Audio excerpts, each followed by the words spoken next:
Hi, I'm Dr. Gail, and I have written a book, and it's How I Learned to Fly a Spaceship by Gail McLeod. Anyway, I want to read you the first chapter of this book. It is available on Amazon, and if you're interested, please purchase it. Thanks, I'm going to read you the first chapter. And of course, this is dealing with aliens. Okay, chapter 1, bland diet. Go on a bland diet. What? I said out loud as I stopped to listen. It was noon and I was cutting up a cucumber for my salad. I was alone in the house. I heard it again. Go on a bland diet for 5 days. I looked around, ensuring no one was in the house. I was alone. I returned to the kitchen, realizing the voice was coming from inside my head.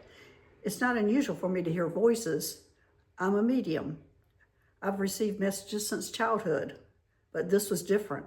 I never received instructions from an unknown source. The message was persistent. I couldn't shake it. I knew what a bland diet was. I was a nurse in the operating room before returning to school to become a chiropractor. The diet consists of pasta, potatoes, rice, and bread, which we easily digest. I hadn't eaten food like that in years. Why? I asked, hoping for a response. I kept repeating the question and heard nothing. After a few hours and no more information, I finally decided.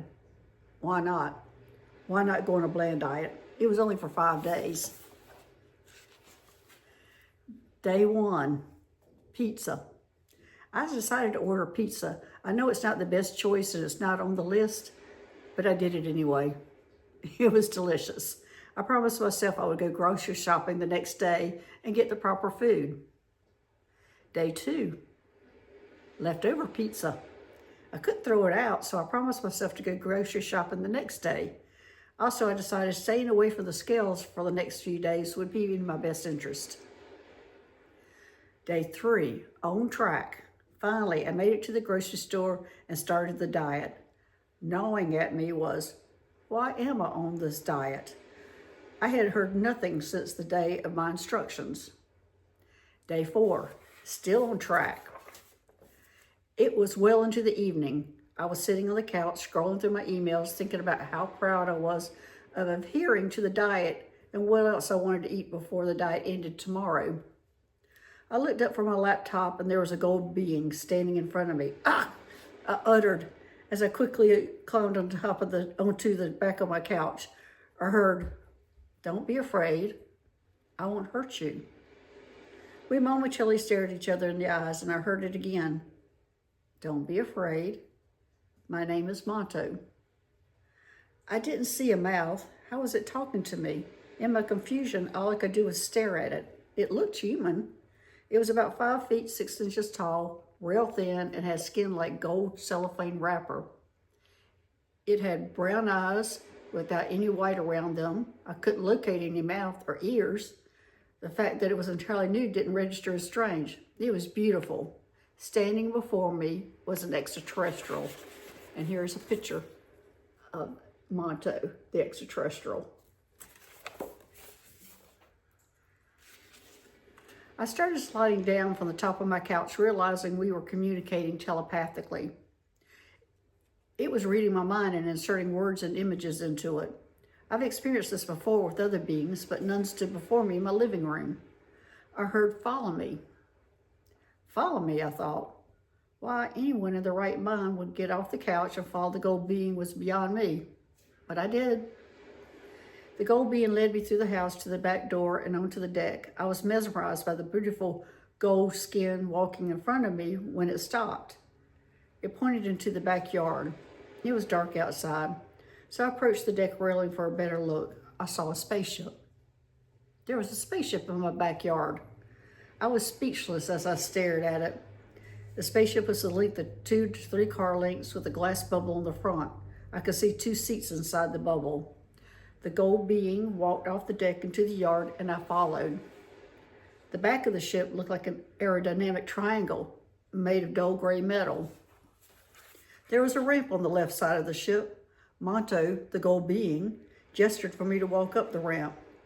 At the top of the ramp, standing in the doorway, was another gold being. introducing himself as Enrico. I hesitated. Was I being abducted? I questioned.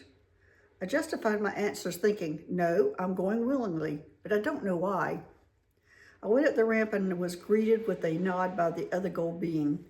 Monta followed as I entered the spaceship. I saw 2 seats to my left and heard, take the left seat. Following directions, I sat down. Monta stood behind me and the other gold being named Enrico sat in the chair beside me. I felt like I was sitting in an aquarium. I could see everything, my house in front of me, the dark sky above me, and the ground beneath me. I was sitting in that glass bubble I had seen from the outside. I felt a vibration, looked down and saw Earth as we moved away from it. Within a few seconds, we were in space. I felt like the luckiest person in the world traveling into a spaceship with 2 extraterrestrials. We flew around the galaxy and I was astonished by the beauty of the planets, the moon, the stars, and the sun. It was amazing. We also passed a few asteroids as we traveled. Monta interrupted my space gazing with the words, follow me. Excited, I stood up from my seat and thought, what now? I followed Monta down the hall with metal cylindrical walls that were wide and tall. It looked like the interior of a submarine. The ship was much more spacious inside than it appeared from the outside. We were greeted by another extraterrestrial standing outside a room. It was wearing a black cloak with a hood covering its head. It stood about 6 feet tall and had white skin with greenish tint. I tried not to gasp as it turned to enter the room and I saw its face. The extraterrestrial appeared wrinkled like a Shar-Pei dog and had deep-set brown eyes. It was uncomfortable to look at.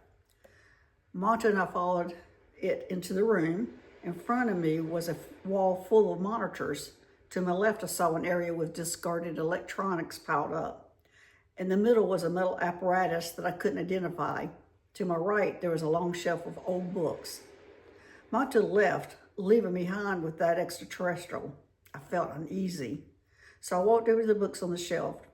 It felt like the safest place in the room. The books looked like ancient manuals. I knew not to touch them for fear of them falling apart.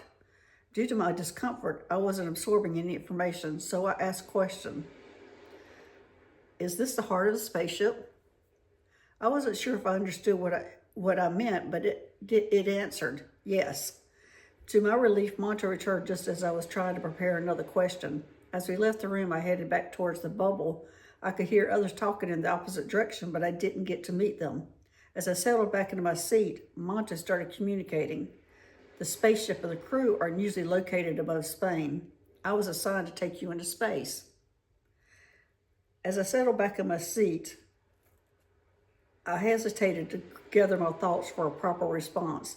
As I watched Earth grow as we approached it, I thought, I'm getting used to this telepathic communication.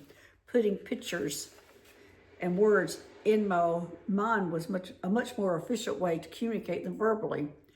Finally, I expressed my gratitude for the experience and said, thank you. I feel honored and I will never forget this. Once back on the Earth and safely in my house, I thanked Monta again before the extraterrestrial left. A few hours later, I started feeling nauseated. I was exhausted and felt like I was coming down with the flu. I realized why the bland diet was essential. Anything heavier would have not stayed in my stomach. For the next few days, I could only tolerate eating bread. I'm not sure why.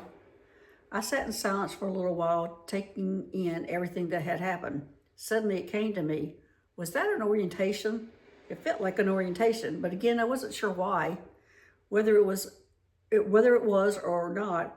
And even if I got sick again, I was certain I was ready to repeat the experience. I hope to see that extraterrestrial again soon. And here's a picture of the spaceship that I was seeing in my backyard. All right, that is chapter 1 of How I Learned to Fly a Spaceship. My name is Gail McLeod. I'm the author of the book, and I hope you enjoy it. Thanks. Bye-bye.